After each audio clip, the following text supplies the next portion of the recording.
Jahazi TV. Katibu Mkuu wa Wizara ya Afya Dr. Saif Shakalage amesema serikali imelipa uzito suala la upatikanaji wa dawa kwa kuwa linagusa moja kwa moja usalama na ustawi wa wananchi, akitaja kama suala la usalama wa taifa. Akizungumza jijini Dar es Salaam leo Disemba 23 wakati wa kikao cha Waziri wa Afya Mohamed Mchengerwa na wazalishaji wa bidhaa za afya nchini, Dr. amesema pamoja na jitihada za serikali, wawekezaji wa ndani wamekuwa na mchango mkubwa katika sekta hiyo, kwa sasa wakichangia takriban 10% ya dawa zinazotumika nchini. Hatua aliyosema ni matokeo ya ushirikiano mzuri kati ya serikali na sekta binafsi. Eleza kuwa mwaka 2018 Tanzania ilikuwa na viwanda 8 vya dawa, lakini hadi sasa idadi hiyo imeongezeka na kufikia viwanda 13 vilivyopo katika maeneo mbalimbali nchini, jambo ambalo ni ushahidi wa jitihada za makusudi za serikali katika kuwezesha wawekezaji kuanzisha na kuendeleza viwanda vya dawa. Amebainisha kuwa serikali imepanua majukumu ya bohari ya dawa MSD kutoka kununua na kusambaza dawa pekee hadi kushiriki moja kwa moja katika uzalishaji wa dawa na vifaa tiba, hatua iliyochangia kuanzishwa kwa viwanda vya serikali ikiwemo kiwanda cha Keko pamoja na kiwanda cha Makambako kinachozalisha glove. Upatikanaji wa dawa na vifaa tiba nchini wa kutosha ni usalama wa nchi. Kwa hiyo hili ni jambo ambalo umelibeba kwa dhati kwa sababu ya usalama wa nchi yetu, kuhakikisha kwamba wananchi wanapata dawa wakati wote bila kikwazo chochote. Lakini vile vile napenda tuwashukuru sana wawekezaji wetu kama ambavyo hapa wameweza kuwasilisha, wamefanya kazi nzuri sana na mpaka sasa hivi tunajua wana mchango wa 10% ya dawa ambazo tunazitumia nchini. Mheshimiwa Waziri, kama ambavyo alivyosema mwenyekiti wao, serikali wakati wote imekuwa mbele kushirikiana nao. Na kama alivyosema mwaka 2012 ulifanyika mkutano mwingine kama huu, lakini ulikuwa na lengo pia la kuweza kuhakikisha kwamba kunakuwa na viwanda vya kutosha nchini kwa ajili ya kuongeza uzalishaji wa dawa. Na hata viwanda vile ambavyo vimezungumzwa mwaka 2018 wakati tunakaa tulikuwa na viwanda 8, lakini sasa hivi tuna viwanda 13. Ina maana kuna jitihada ambazo serikali ishazifanya kwa kuweza kuwawezesha wao kuwekeza viwanda hivyo kutoka viwanda 8 mpaka viwanda 13 ambavyo hapa mwenyekiti amevielezea katika maeneo mbalimbali. Kwa hiyo hata mafanikio haya ambayo leo tunazungumza hapa ni jitihada za serikali ambazo zimefanya pamoja na wao.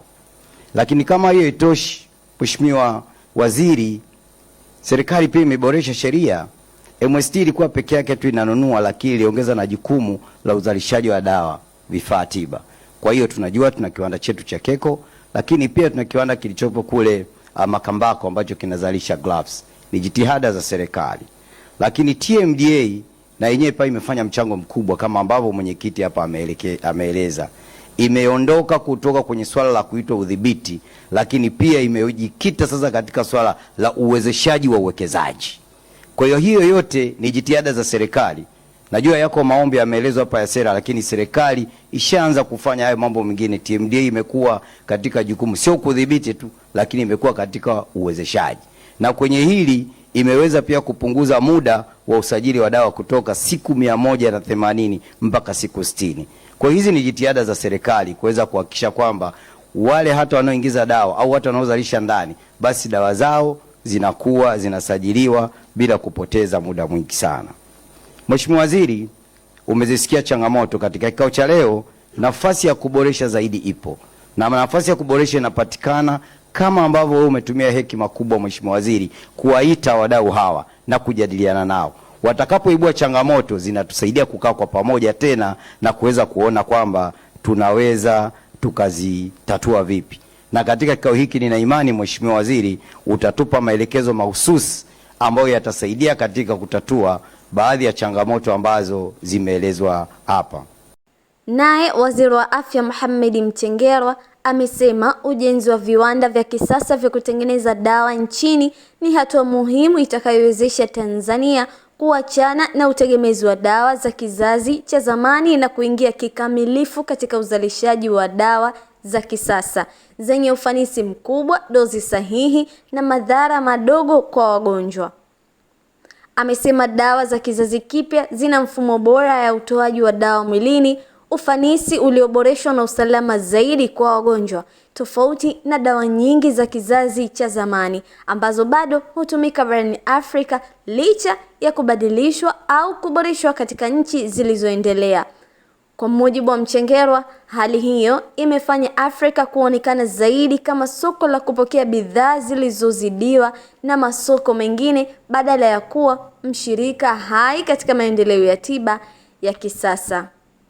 Kujenga viwanda vya kisasa nchini kutaiwezesha Tanzania kuhamia kutoka kuwa soko la kupokea dawa zilizopitwa na wakati kwenda kuwa mshirika hai katika maendeleo ya kisasa ya tiba duniani, yani advanced generics.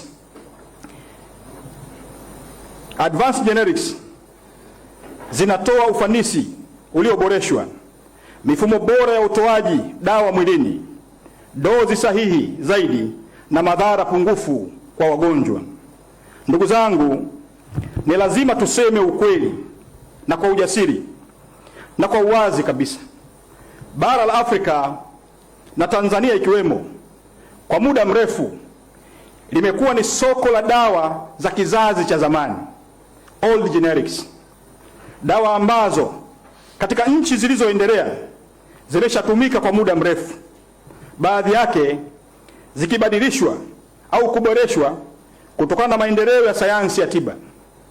Ingawa dawa hizi bado zina mchango wake katika matibabu, ukweli ni kwamba dunia imekwenda mbele na sisi mara nyingi tumebaki tukipokea kile ambacho masoko mengine yamekizidi. Hali hii imechangia Afrika kuonekana kama soko la mwisho la bidhaa za dawa badala ya kuwa mshirika sawa katika maendeleo ya tiba ya kisasa. Matokeo yake ni kwamba wagonjwa wetu mara nyingi hupata dawa zenye ufanisi wa chini ikilinganishwa na dawa za kizazi kipya, huku magonjwa yakibadilika kwa kuwa sugu zaidi na kuhitaji tiba zilizo bora, sahihi na salama zaidi. Mbaya zaidi, katika mazingira haya ya utegemezi wa uagizaji kumekuwepo pia changamoto ya dawa zisizokidhi viwango. Changamoto ya dawa zisizokidhi viwango, yani substandard medicine. Dawa ambazo hazina kiwango sahihi vya viambato, hazijatengenezwa kwa kufuata kanuni bora za uzalishaji au hazina uthabiti wa ubora hadi mwisho wa matumizi. Dawa hizi si tu kwamba hazitibu ipasavyo, bali wakati mwingine huchangia kuharibu afya zaidi. Athari zake kwa maisha ya Watanzania ni kubwa na kina. Dawa zisizokidhi viwango zinaweza kusababisha matibabu kutofanya kazi, kuongeza muda wa kuugua, kusababisha magonjwa kuwa sugu dhidi ya dawa, na katika baadhi ya mazingira kuchangia vifo ambavyo vingeepukika. Katika kikao hicho, Mchengerwa amezindua kikosi kazi maalum chenye jukumu la kuharakisha na kuhakikisha uwekezaji katika viwanda vya kutegemea dawa nchini, akisisitiza kuwa serikali imejipanga kuweka mazingira wezeshi yatakayovutia wawekezaji, kuongeza uzalishaji wa ndani na kuhakikisha Watanzania wanapata dawa salama, bora na za kisasa kwa wakati wote. Nikiripoti, mimi ni Zaitun J. Msigala. Jahazi TV.